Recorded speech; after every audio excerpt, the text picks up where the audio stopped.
बिस्मिल्लाहिर्रहमानिर्रहीम अस्सलाम वालेकुम। Welcome to animal success YouTube channel. Viewers, मैं हूं राना जैनुल आबिदीन और लोकेशन है जी डिस्ट्रिक्ट विहाड़ी।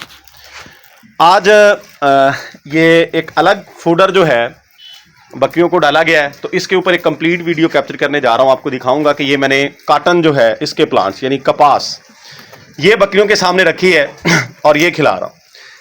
इसके क्या साइड इफ़ेक्ट्स हैं और इसके कौन से इम्पोर्टेंट इफ़ेक्ट्स हैं जो कि सोर्स ऑफ एनर्जी हैं जानवरों के लिए, इसके ऊपर टोटली डिस्क्राइब करेंगे इस वीडियो के अंदर। जो क्योंकि अक्सर ये होता है कि जब बकरियां कपास खाती हैं तो उनको डाइजेशन प्रॉब्लम आती है। आपने देखा होगा कि लूज मोशन वगैरह लग जाती हैं, बकरियां बीमार होती हैं।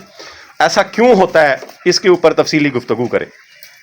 तो ये मैंने अभी आज फर्स्ट डे ही इसको स्टार्ट किया है। ये कपास जो है ये जानवरों के सामने रखी है। फर्स्ट टाइम है जी, सुबह का टाइम है तकरीबन 7 बजे। तो पहले जो है मैंने इनको थोड़ी मिकदार के अंदर जो है वो ड्राई फूडर जो मैं खिलाता हूँ वो खिलाया उनकी टाइमिंग के ऊपर। उसके बाद जो है ये मैंने इनको डाला। अब इसकी न्यूट्रिएंट्स वैल्यू क्या है, इसके अंदर ग़िज़ाई अज्जा कौन कौन से हैं। ये सबसे पहले तो बड़ा एक अहम सोर्स है जी प्रोटीन का।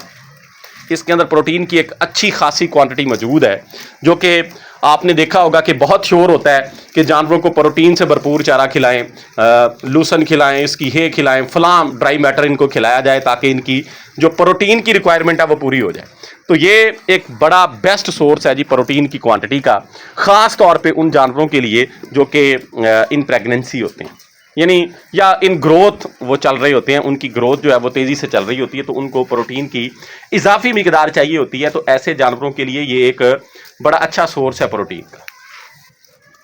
इसके साथ साथ इसके अंदर जो इमीडिएट एनर्जी है वो प्रोवाइड करने की सलाहियत होती है, यानी फौरी तौर पे ये जानवर को एनर्जी फ्राहम करने वाला चारा है।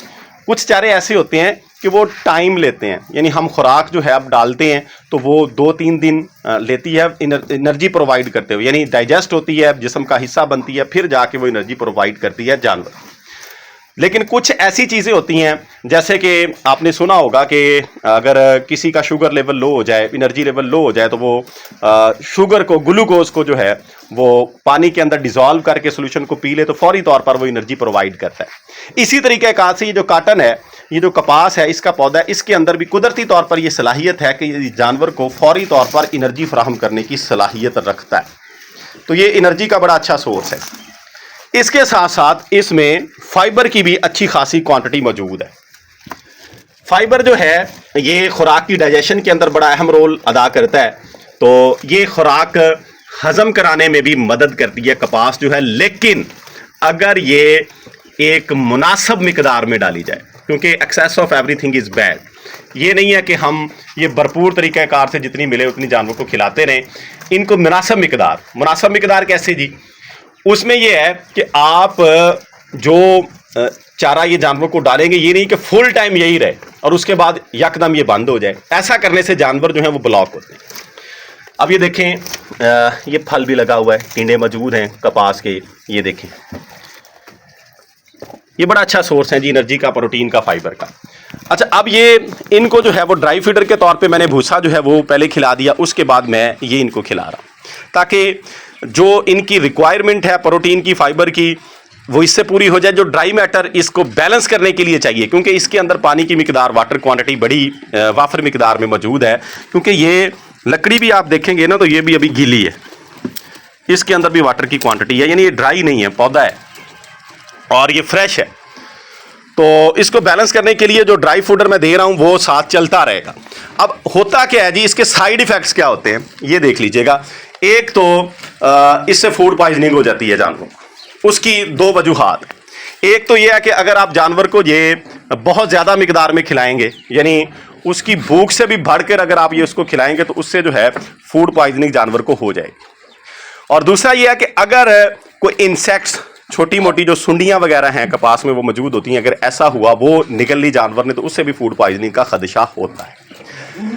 तो करना ये चाहिए कि आप एक वैल्यूएबल क्वांटिटी, इसकी मुनासिब सी मिकदार जो है वो जानवर को खिलाएं और साथ में कोई दूसरा चारा जो आप रूटीन में जानवर को खिला रहे हैं वो खिला दें। यानी एक टाइम आप ये दे दें, दूसरे टाइम में आप वही चारा जो आप आम हालात में जानवर को देते हैं वो खिलाएं।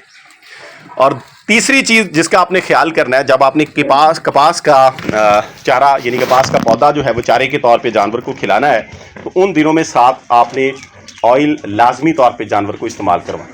वैसे तो आम दिनों में भी हर दिन जो है तेल की एक मुनासिब क्वांटिटी 15 से 20 सीसी बड़ी बकरी को लाजमी तौर पे आप दें, लेकिन कपास के साथ तो ये इसेंशियल हो जाता है। अगर आप नहीं देंगे तो उसके साइड इफेक्ट आपको शो होना शुरू हो जाएंगे, फूड पॉइजनिंग की सूरत में, लूज मोशंस की सूरत में और जानवर के रुकने की सूरत में, यानी ब्लॉकेज हो जाती है। स्टोमिक ब्लॉकेज भी हो सकता है फूड पॉइजनिंग के साथ साथ, यानी दोनों तरफ इंटेंसिटी हो सकती है कि लूज मोशन की सूरत में भी और ब्लॉकेज की सूरत में भी कि पेशाब मेंगन जो है वो रुक भी सकते हैं। तो आपने ख्याल ये करना है कि इसकी थोड़ी मिकदार जानवर को देनी है, एक वक्त में ये खिलाना है, दूसरे टाइम में आप इसको नहीं खिलाएं। फिर आप देखिएगा कि इसके हमें फ़वाइद क्या हासिल होते हैं। जो जानवर आपके प्रेग्नेंट हैं उनकी आपको किसी किस्म का दाना देने की ज़रूरत साथ नहीं है।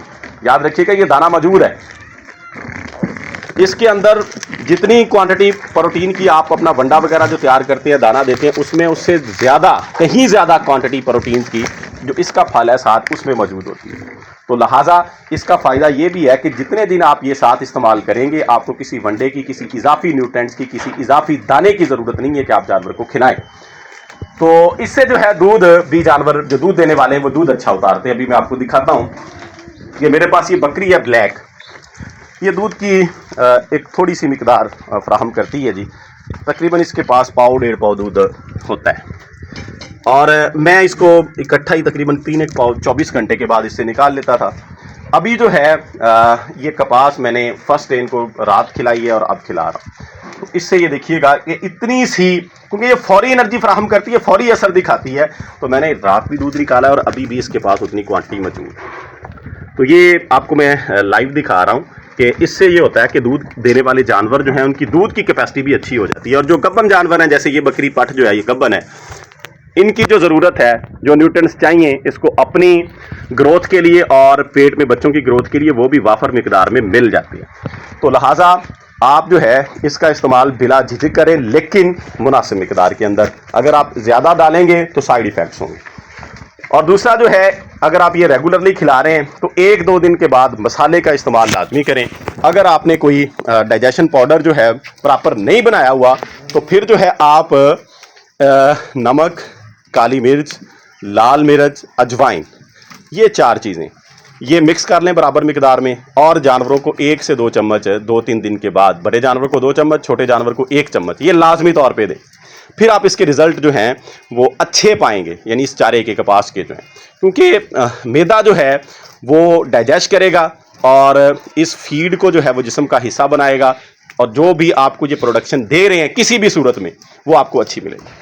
तो ये एक छोटी सी वीडियो थी, ये जो मैंने रूटीन से हट के चारा डाला था उसके आपको फ़वाइद और नुकसानात तफसील से बता दिए। उम्मीद है जी वीडियो आपको अच्छी लगी होगी।